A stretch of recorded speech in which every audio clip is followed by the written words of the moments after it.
Speculation, gossip, or hoax. Rumor has it.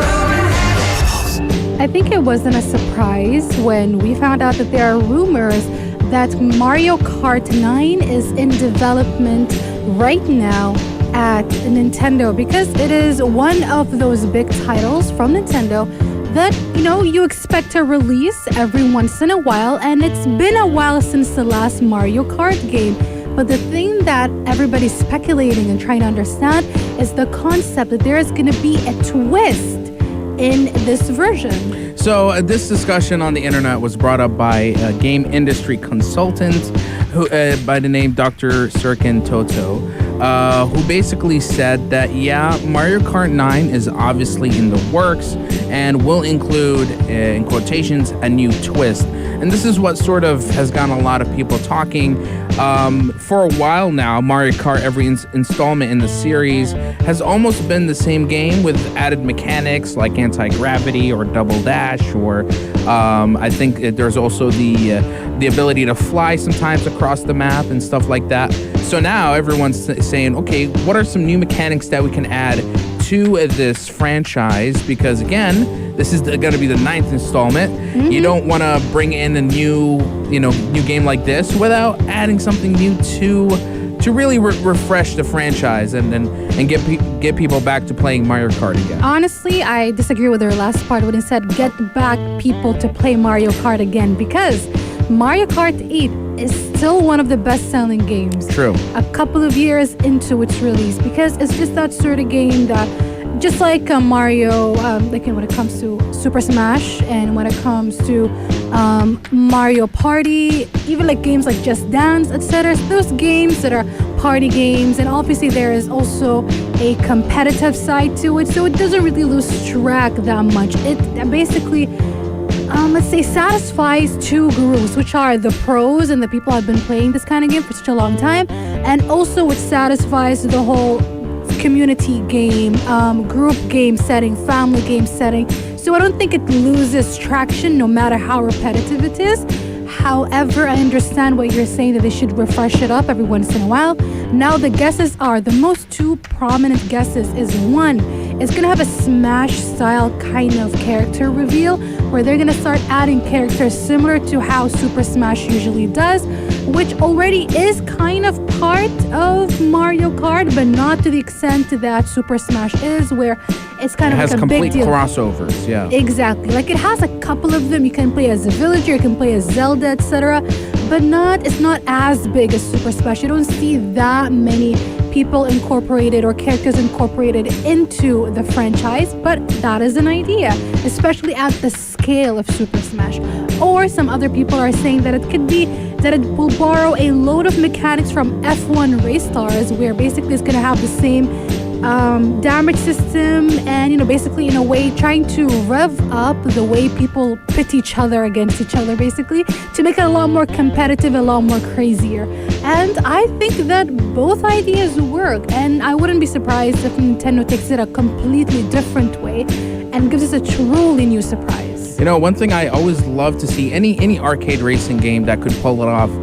There was a game back on the PlayStation called MotorStorm Apocalypse, and it did this amazing thing where the world, like the racetrack you're in, is slowly falling apart. There's earthquakes and floods, and the road would have to change, and you would have to shift with it. I love that. It'd be nice if there's some sort of like levolution of some kind that takes place in the racetrack. Maybe some sort of like, easy mode, hard mode, etc. Maybe insanity mode, and it can be something like that. Maybe call it nature mode. And where how you have the same traps in the racetrack, they change up and they become unpredictable. I love that. That could be it. We just, as usual, need to wait and see. Looking forward to the game, especially since even though the 30th anniversary of Mario was last year, there are many new anniversaries upcoming for Nintendo, and they basically released a lot of their big games or hinted at them the past couple of months. So this could be one of those it games of the year in 2022.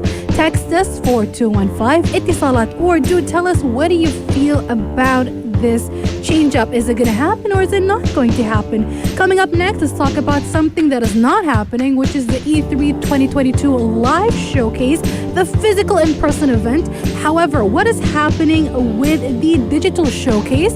Let's chat about that coming up next right here on the Afternoon Karak. Pulse 95. Due to the COVID-19 pandemic, it kind of threw off a lot of live events askew, and one of them just happens to be E3. We didn't get E3 2020. We kind of got E3 2021 as sort of an online showcase, and this year we thought that we're going to be getting a live event for the first time in 2 years, but no, the Omicron strain just kind of threw everything off again, and people are worried about creating a super spreader event, even though this is happening all the way in June, but things are not that solid. So they decided that E3 is not happening as a live in-person event, but what is happening with the digital show?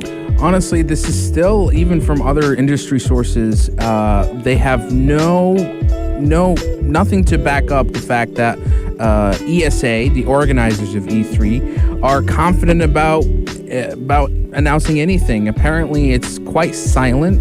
There has been no talk or even insider knowledge on this matter, and maybe this is probably one of those theories where E3, even an E3 digital showcase, might not even happen. In retrospective, last year E3 did have a digital showcase, even had a companion app, but unfortunately even that garnered a lot of criticisms. There were tons of bugs. It was pretty bare bones in terms of some of the features that were desired by users. And what even happened at the time is a lot of publishers basically had their own little digital space for them to promote their own games, and it's like E3 wasn't much needed to fill in that gap. And it's almost every year now the question comes back, is E3 still a relevant event to have when all these publishers are kind of doing their own thing and relying more on doing their own personal digital showcases? So yeah, it's a valid question. It basically started this discussion because previously, yes, we kind of got a state of play every once in a while maybe, but the only consistent thing that we often got was from Nintendo. So it was never really sort of a discussion up until now, when both Sony and Xbox decided to do their own thing alongside Nintendo, and there's now even indie showcases that are separate from Nintendo, Sony, and Xbox.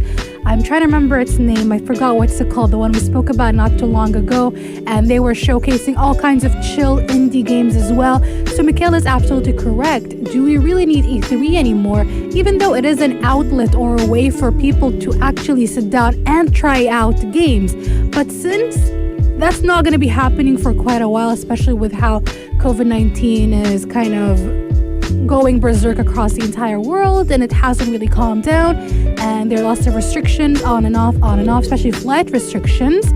So it's all about showcasing your games. So Mikhail is right. Do we still need E3, or should they just completely cancel this entire event? Or is it because it's so fickle that every single developer we're just gonna do our own thing? We cannot depend on ESA to be holding this kind of showcase. We cannot depend on them to showcase our games. You cannot wait for them either. So we're just gonna do our own thing, especially since maybe their games are not done in time for E3, then they can showcase them a little bit later in the year. So I believe when Mikhail is saying that perhaps E3 might be a little too old-fashioned now for all kinds of developers. We're going to be taking a quick break, and coming up next, let's talk about Sega and NFTs, because they say that they might change their minds if fans see it as a simple money-making machine, as in it's not something the fans want, so they're going to scrap it.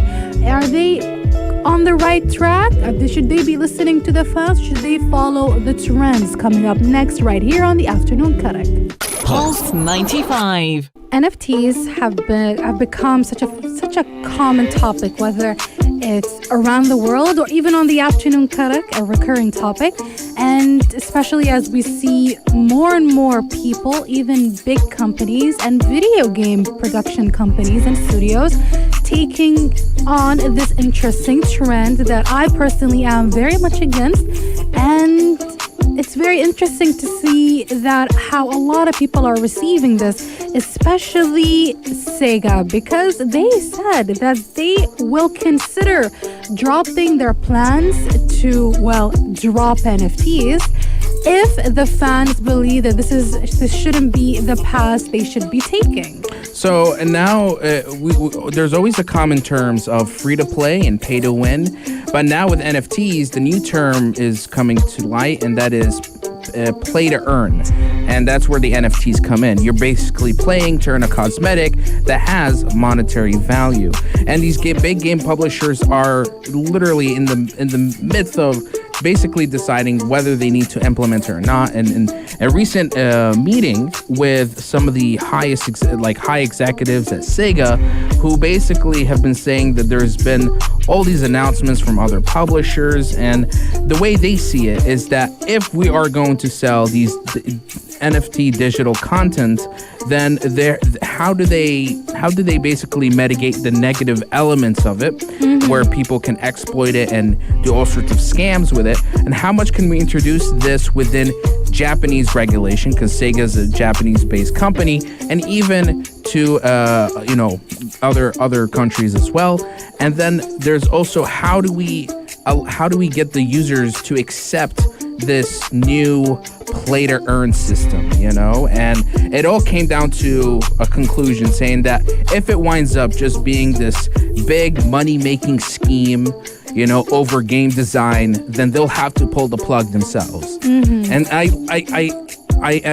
almost, I'm happy that there's an ethos, sort of an ethics behind it, where it's like, if it's too much and we can't really regulate it, we're gonna pull out. Except for there's also other game publishers who don't care. They know NFTs has something, like, you want to jump into this trend. So you got EA, you got Square Enix, recently Konami, with their 35th anniversary of Castlevania, selling their own assets. As for Steam and Valve, they've completely banned any blockchain technology in a cryptocurrency of any kind. So you could see that there are game companies that are still thinking about it. There are companies that are doubling down, and others just saying straight up no. It is such a mixed reception just generally throughout this industry. And so now the question is, play to earn, is it going to be the next big thing? Can we regulate it? Can there be some sort of exploit? Is it going to just be a one big scam, and people are going to wind up losing money? They're going to lose their trust in companies as well as even playing games. It's just, there's so much uncertainty as these companies jump into it. It's crazy. Exactly. And of course, is it just a temporary trend? That is one of the biggest questions as well. I worry that it might not be. And it's going to come to a point where I have to sit down and really understand what NFTs are, because sooner or later I might be playing a game and it's probably something I really wanted to play, but it's going to have some sort of NFT. And that is now the standard. Again, we, as usual, need to wait and see, because for now, and I think this might be the case, NFTs are such an exclusive sort of club that's one of the reasons why people are so against it. They're not big fans of NFTs because they say that it's not a place for everybody, and it doesn't seem regulated enough, and it can never be regulated enough in a way that is ethical, both for people and also for the environment as well. But again, you know the drill. Wait and see. We wait and see, even though we very much commend Sega for having this stance, because it's always important to listen to your audience who are actually playing said games. We're going to be taking a very quick break. Coming up next, we're going to be talking about Scott Pilgrim getting an anime series, and Wes Anderson tapping Benedict Cumberbatch, Ralph Fiennes, Dev Patel, and Ben Kingsley for a Roald Dahl adaptation for none other than Netflix. Coming up next, right here on the Afternoon Karak. This is Pulse 95. One of the many facts about Mikhail and I is that we both share a love for Wes Anderson and Wes Anderson movies. Perhaps Mikhail is even a bigger fan than I am, but imagine the excitement that just burst out of me the moment I read this. Wes Anderson is making a movie with Benedict Cumberbatch. I just lost it because Benedict Cumberbatch is one of my favorite actors just ever in existence. So I'm so excited to hear that he's going to be pairing up with Wes Anderson, Ralph Fiennes, Dev Patel, and Ben Kingsley for a Roald Dahl movie. That's the other aspect of it. For me, it's the fact that Wes Anderson is going back and he's he's adapting a new Roald Dahl story, because I absolutely love a Fantastic Mr. Fox. He like his sort of cinematography still works so well in stop motion animation, and him coming back to do another one after Isle of Dogs. This is like the best of both worlds. You've basically combined the perfect formula here. This is also, I think, one of Netflix's strategy, as about a couple years back, they've acquired the rights to adapt most of Roald Dahl's full catalog. There's going to be that Willy Wonka movie. There's also the Matilda musical. And this new adaptation is actually based on a book. Let me try to find the title here. The Wonderful Story of Henry Sugar. And basically, it is for older kids, and it begs this question: if you could see with your eyes closed, would you use your power for good or for personal gain? Oh, man. All right. Already some meaningful questions to be asked. Also, this is a collection of short stories, so this could either be a movie no, I think it will strictly be a film. It won't be a series, because again, Wes Anderson still has the ability to tell different stories into a film. For example, The French Dispatch. So definitely excited for this. I could not have asked for a better collage of creative people to be involved in this project. So it's something I'd never realized I wanted until they announced this. So I'm yeah, happy. I love that. It's like Netflix knew if they're gonna make Roald Dahl adaptation, bring Wes Anderson. He already has the experience. Yeah, he's done it before. He's done a phenomenal job. If you haven't watched Fantastic Mr. Fox, please go ahead, and you'll understand why he's the man for the job. The question is, will it be another stop motion? Or is it going to be an animation? This is a different type of animation. Or is it going to be a live action movie? Whichever it is, it's got that Wes Anderson cinematic touch. And we're okay with that. Yeah. That's all we're asking for. So we look forward to it. Again, when is this coming out? We have no idea. They haven't actually said anything about it. As usual, this is the first announcement. So we just need to, as usual, wait and see and listen for more. Coming up next, let's talk about a new way to commemorate your car. Yes, when your car hits 50 million sold units, you turn it into a manga. At least that is what Toyota did. Let's talk about that coming up next right here on the Afternoon Karak. This is Pulse 95. It's almost 5 p.m. That was Afternoon Karak. For dessert, Aisha and Mikhail suggest... If you missed out on any of our discussion in this hour or the previous couple of days, do not worry. We do have a podcast. Yes, just search up The Afternoon Karak or Afternoon Karak wherever you listen to podcasts, and that includes Spotify, Apple Podcasts, SoundCloud, and Rami. Just search up Afternoon Karak and you will find our various episodes where we talk about all kinds of things. Today we spoke about Mario Kart 9, we spoke about Wes Anderson, we spoke about NFTs, and so much more. So do not miss out on any of this. And also, if you want to see our lovely faces, check out our YouTube channel. Yes, we also have a YouTube channel where our videos get uploaded every single day. Just search up Pulse 95 Radio and you will find us there. Like, comment, and subscribe. You will also find the rest of our shows also uploaded on their relative, their own podcast, and also on our YouTube channel. And to wrap up, we've got Mikhail with one of our truly final suggestions here on the Afternoon Karak, because as a reminder, we are bidding farewell to the show very soon as Mikhail and I take separate ways within Pulse 95 Radio with very different shows. Let's hit it, Mikhail. A heartful suggestion. It's crazy. When you look back, I think we did maybe 600 plus suggestions at this point. But here's a new one. Basically, I've been doing this thing where I'm relearning some of the already known vocabulary words, right? You already know the meaning of certain words, right? But I suggest that you revisit the dictionary meaning and try to understand those words a lot better. Because I had this issue, I was having a discussion with a friend, and he'd bring up gaslighting, and I assumed it meant a certain way, but he re-explained, and I'm like, oh yeah, you're right.